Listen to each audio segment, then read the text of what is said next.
Kesempatan langka. Siapa mau jadi wasit Rizik versus Amin Rais? Ditulis oleh Sardi di seaword.com. TP3 dibentuk untuk mengusut kasus penembakan terhadap 6 laskar FPI saat mengawal Rizik yang konon katanya ingin melarikan diri.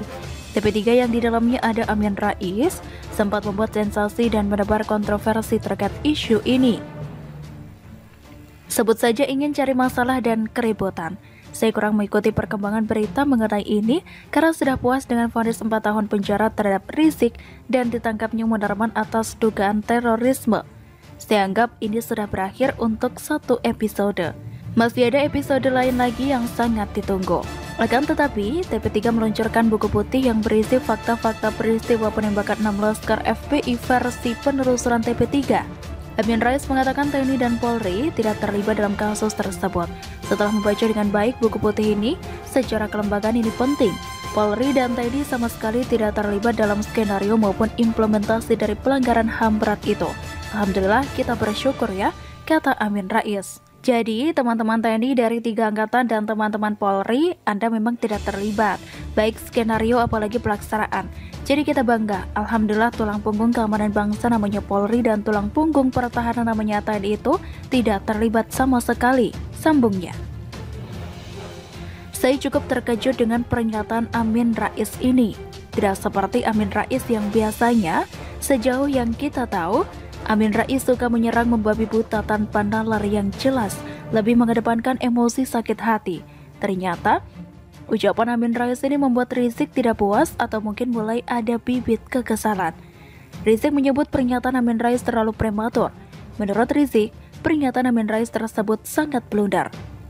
Pendapat Rizik itu disampaikan melalui kuasa hukumnya Aziz Yanuar. Rizik disebut menolak keras pernyataan Amin Rais, bahwa pernyataan Amin Rais terlalu prematur karena itu urusan nanti saat pembuktian di pengadilan HAM, kata Aziz. Rizik berpendapat bahwa pernyataan Amin Rais bisa menjadi bumerang bagi TP3. Selain itu, pernyataan Amin Rais dinilai kontraproduktif.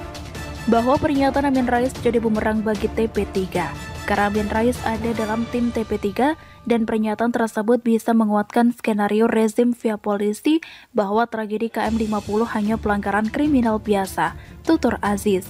Bahwa pernyataan Amin Rais kontraproduktif, sehingga jadi celah dimanfaatkan lawan, sehingga rezim via Menko Polhukam Mahfud MD langsung kesenangan dengan pernyataan Amin Rais tersebut. Lanjutnya, Rizik masih tetap pada pendirian bahwa ada kemungkinan keterlibatan TNI, Polri, dan BIN dalam kasus itu.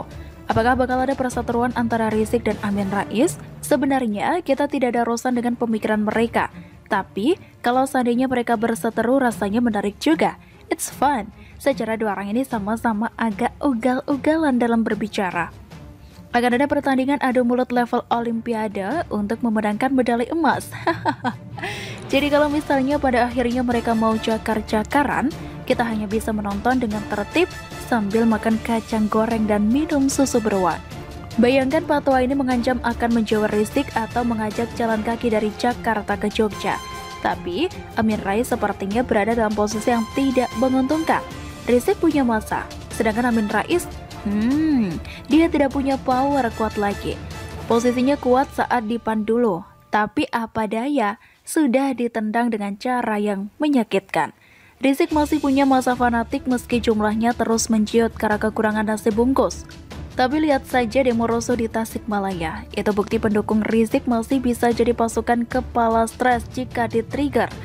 Tak terbayang kalau Amin Rais yang didemo habis-habisan disertai dengan ancaman neraka. Sementara itu, tak terbayang juga kalau Amin Rais misalnya membuat narasi baru, yaitu kelompok setan dan kelompok Tuhan. Seru banget sih ini, bakal jadi tontonan blockbuster yang menjadi jaminan. Kalau ini terjadi, ini adalah pemandangan yang super langka. Kalian mau jadi wasit tidak? Bagaimana menurut Anda? Panas, elit kadrun Amin Rais dan Rizik berseteru, Partai Umat terancam geram. Ditulis oleh Ferry Fadli di seaword.com. Pasca Prabowo kalah di Pilpres 2019 lalu, serangan yang dilancarkan oleh Amin Rais kepada Jokowi sudah sedikit berkurang. Ia sekarang malah sibuk ngurusin partainya yang baru, yakni Partai Umat, yang mana partai itu akan menjadi kendaraannya untuk bertarung di Pilpres 2024 mendatang. Kalau dulu Satya masih menjadi pendukung Prabowo, kritik Amin kepada Jokowi sudah bukan merupakan kritik biasa lagi, tapi sudah mengarah ke ujaran kebencian. Ia pernah mengatakan mantan wali kota Solo itu bebek lumpuh.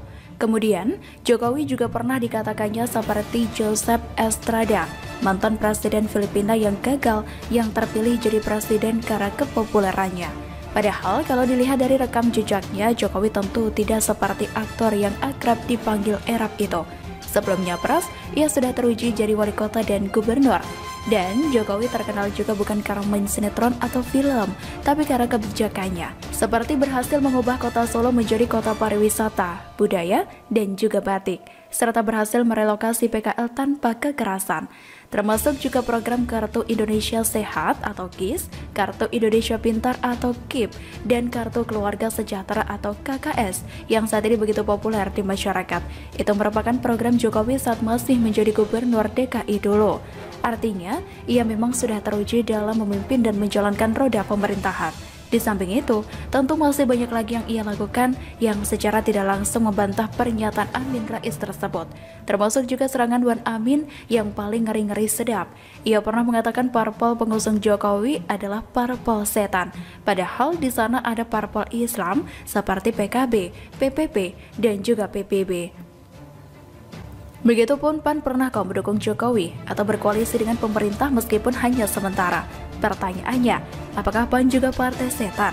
Kalau juga partai setan berarti Amin Rais adalah mbahnya setan dong?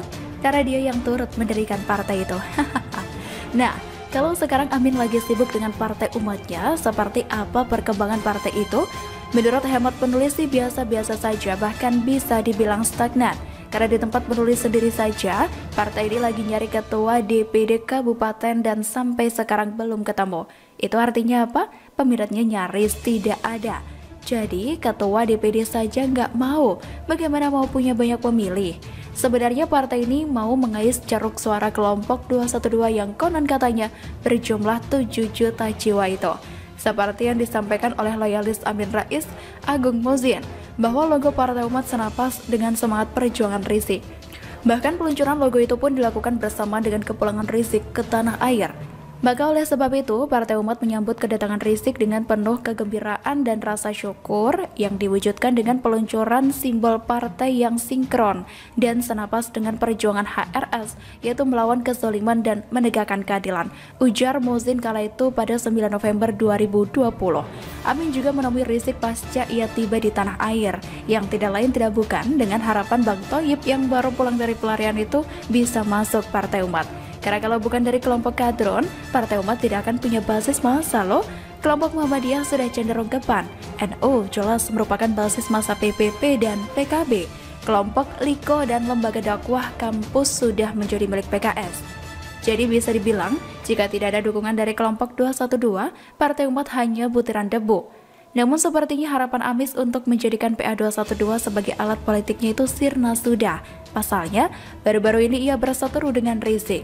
Hal ini berawal dari temuan Amin Rais dan kawan-kawan terkait penembakan Laskar FPI oleh aparat kepolisian beberapa waktu yang lalu. Bahwa menurut Amin berdasarkan fakta yang ada, yang sumber informasinya berasal dari sumber primer, tidak ada pelanggaran HAM berat terkait peristiwa itu. Jadi teman-teman TNI dari 3 angkatan dan teman-teman Polri, Anda memang tidak terlibat, baik skenario apalagi pelaksanaan. Jadi kita bangga alhamdulillah tulang punggung keamanan bangsa yang namanya Polri dan tulang punggung pertahanan yang namanya TNI itu tidak terlibat sama sekali. Ujar Amin membantah tuduhan yang selama ini dilancarkan oleh kaum kadrun bahwa penembakan terhadap 6 Laskar FPI itu merupakan pelanggaran HAM berat. Tidak pelak, Rizik pun langsung berang dengan pernyataan Wan Amin tersebut.